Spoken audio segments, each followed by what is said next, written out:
Many people don't know that. Now, apart from reading it, let me ask this question. I'm a tenant. I am not a lawyer. You are a lawyer, that's why you can see that. I'm not a lawyer. I'm a tenant. I want to take a property. Can I give? Do I need a lawyer? Well, that's where I will answer this question in the light of that's where relationship comes to play. Okay. Amongst your sphere of influence, there's no way you will have somebody that is a legal ẹjọ ẹ má má bínú rent yìí ò yìí pọ̀ ó dẹ̀ rí pé kò pọ̀ nítòótọ́ ẹjọ ṣe lè bá nǹkan kà ẹ kàn bá nǹkan ẹ ṣàlàyé fún mi kí ni nǹkan ṣé kí n fọwọ́ sí àbí kí n má fọwọ́ sí. You know, such relationship, of course, before you can approach somebody like that, it's not that you've not been greeting the person before. You must have been greeting the person. You must have one or two things. So you can be able to see it as, oh, this is just a minor favor. Let me just do it and all that. And then maybe much later you you just send credit. You know, those are social capital that we can use. Not necessarily every time, but so if it's now property that is of high value, lawyer have a charge. The lines to call is 070-4800-1015 or 080-22-10-2163.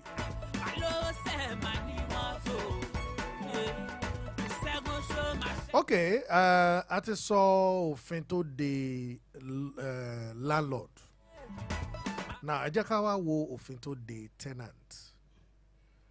When it comes to what are the emergence of ofinto de? What are his own rights? Okay. That so many people are not paying attention to. Like you spoke about the increase of rent. All right. What are the rights that it takes over your house? The increase in rent, it's a technical issue that people just sleep over it and say, oh, my son, or you just negotiate and then you just go. Because normally there should be proper notice. There should be proper notice. And then the law, that's landlord and tenant law for your state, gives a percentage. There's a rent increment law also, gives a percentage and makes it 30% of the amount spent on the improvement of the property.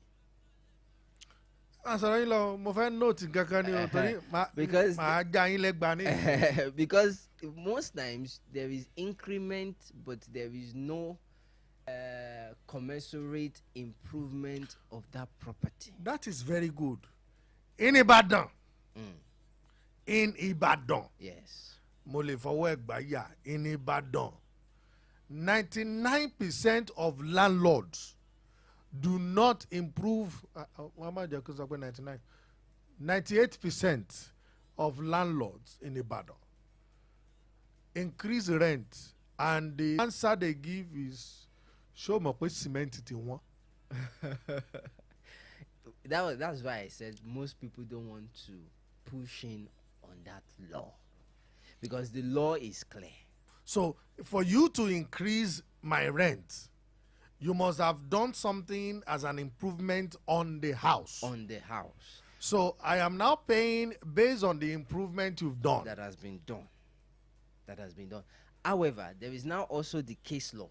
Okay. Which is a decision of the court that says that, probably there has not been an improvement, but improvement cannot just be single-handedly done by the landlord alone.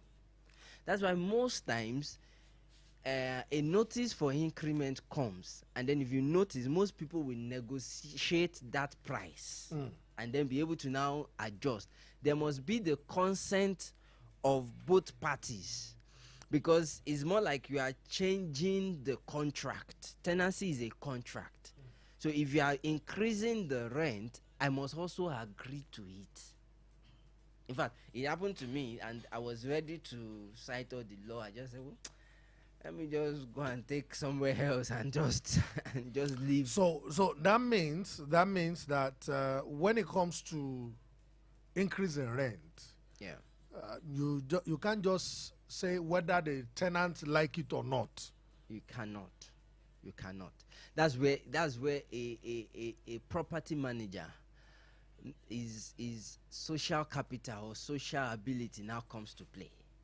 You know, there are some property managers that have built relationship with you that they will make you see the economic reasons why the landlord is making this change, and then buy you into it, and you say, okay, no problem, we too will go ahead and do it. So like for some of the properties where I manage, a year, say for instance this year now you want to increase rent, so this year the notice will have started from January as against January 2026, which is that the next year 2026 you are paying, the money has increased. So that people can be able to plan themselves, not that 1 month to the expiration of rent you just bring increment. So now, one thing I've also seen is I think I heard about this, and there was an increase on the rent, and they said if the person cannot afford, he should move out. The increase on the rent came at a very close notice. I think it was about a month, and after then, when they could not pay, they were telling the owner that they will not be able to pay the new one, but they can still afford the old one. And the next thing the landlord did was to remove the roof. Then they should sue the landlord. Oh. They should sue the landlord. So they can sue the landlord? Yes. And you sue him and you get your damages. You know, they say that people don't go to court, come back and become friends. That is it. So go and get another place, be staying there, and then ensure, because there's a way. The landlord has no right to open that door except by an order of court. So is that powerful? And I've seen some bad cases where tenants will do that. You are in court, you are trying to check them out. They have gone. They have gotten somewhere else. They are living somewhere else. You are still there 3-4 months. When you get your judgment, you now get an order to go and force open. And then you force open in the presence of a police officer who takes inventory, because I've seen situations whereby a landlord does that, goes there, and the person came back and said, "Sir, I have 500,000 in the house." Or 500 million. What is big? There are so many things that we don't know when it comes to the legal aspect of property that you actually need to pay attention to them. Because this one, the case I just gave you, it's a very, very, very sad case for that family. They are insisting. I think I'll talk to them after the show. What they have is what the normal rent is, and the landlord used Agbara on them and removed the roof. And after removing the roof, I think he also locked up the water source that goes into their house, and he asked them to just get out without proper mentioning.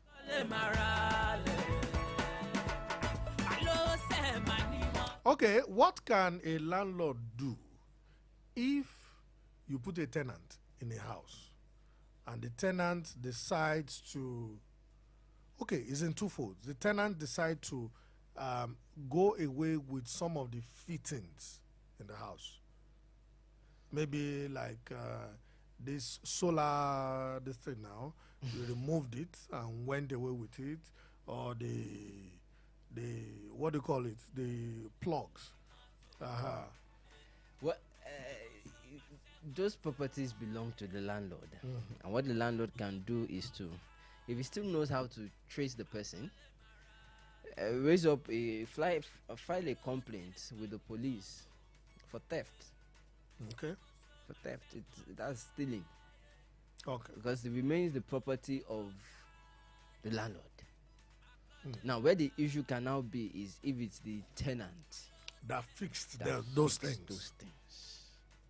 That's where always the issue is. And I have my personal reservation as a person. There are certain fittings I just leave it there, because for me, majorly, if you remove it, it's not useful for you. It's not apart from being useful, it begins to deface the property. So why not just leave it? Let the next person meet it. You to leave it. Like, say for instance, hanger for cotton. Once you start removing it, the next person looks for another place that you are Another not using hole. for. Point, the next person comes. So by the time you do 3, 4, he has to paint again. He has to paint again. So, but if it comes to be the tenant that did it, he can take it. But structural repairs belongs to the landlord. Okay. Those are repairs or items that has to do with that you cannot take away from the house. And you cannot just change. You cannot just change, like pumping machine, roof. Okay, this pumping machine issue you just mentioned now, let me ask you. This is where Toyin. Toyin. So let me ask you about this pumping machine issue. yeah. Between landlord and tenant, who is supposed to repair pumping machine? Ordinarily, it's a fitting for the landlord. It's a landlord that should fix it, but they can be understanding, and that understanding is based on the fact that the landlord might not be staying there. If the landlord is not staying there, he's not using that pumping machine, so it's a direct responsibility of The tenant. Okay. So, but where the landlord can come in, which I always advise, is split it. Because whether you like it or not, if they repair it and they leave tomorrow, it's still your property. But yes, you want to stay on the fact that you come on low, come and shake. So, okay, all of you try and do this. Let me also take as this aspect and be able to fix it. So that's where I always find a balance for that, so that you don't have to be without water, and then the landlord also is happy. So I think that's a good middle point to come to. But ordinarily, it's a structural repair that the landlord should take care of. So it's because when they are going, they will not go with it. Because some landlords will say that it's not his problem whether you fix it or not. Because it's not affecting him.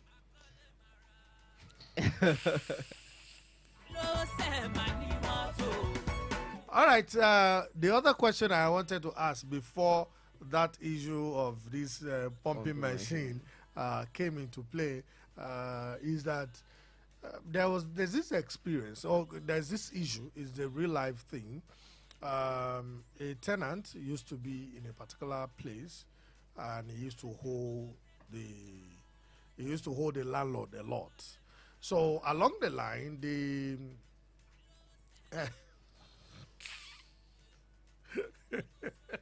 along the line, I want to need along the line, the tenant the landlord asked the tenant to move out, and which he did, and but the tenant is still owing the man some money. Now a new tenant is in the house. Can the landlord take that former tenant to court, or what step you recommend him to do in order to recover the money that these other guys still hold? He can still take him to court. Okay. Can still take him to court, even though he has left. But now what he'll be asking for is the arrears of rent. Yes, the arrears of rent. But the only thing is the landlord must be sure of how he can get his money back. Now, when I said that, is there are certain areas where we can enforce a judgment. There's garnishing proceedings, there's judgment debtor summons. Now, does he still have the address of this person? Does he And know the funniest thing is the tenant's father's house is on the same street with where his own house is. Okay. Right? So the boy, the man wanted to play big man before. Okay. And I think at the point he could not meet up because remember that rent is repetition. Yeah. So he could not meet up. So he had to move back to his father's. So good. If he still has the location, because there's no way he will still need to. Okay. To still have serve. the location. If he still has the location, then he can still proceed. He can proceed. He can proceed to get his arrears of rent. Okay. But that would be through the court. That's through the court. Okay. They should not go and carry me and beat him. if he goes to the police and reports the landlord, that's another case for the landlord. But you Jamilo one in out mad no. You cannot take laws into your hands. So that my case will not be like that Oba. Exactly. That king that slap somebody and cause the whole family. Exactly. But the issue about that Oba is that even if they ask the Oba to go to the king to go to prison, all the causes he has laid on that man, how will they withdraw it back? Well, the new king will do that. Well, if you have been listening, I've been talking to Barrister Toluwase Samuel Ogundeji. You know, there's something interesting about lawyers. You know, many times when they talk, you hardly understand them. But what I call a new crop of lawyers, and so I understand. Am I saying when some lawyers talk, you'll be wondering what is this person saying. Angry sir, thank you for the follow. I appreciate you. Well, our time is far spent, and I'm just enjoying myself. And I think I'll find a way to bring you back. Next week, I'll be having the chairman of the Surveyors Association of Nigeria, the Institution of Surveyors. I think I get it right.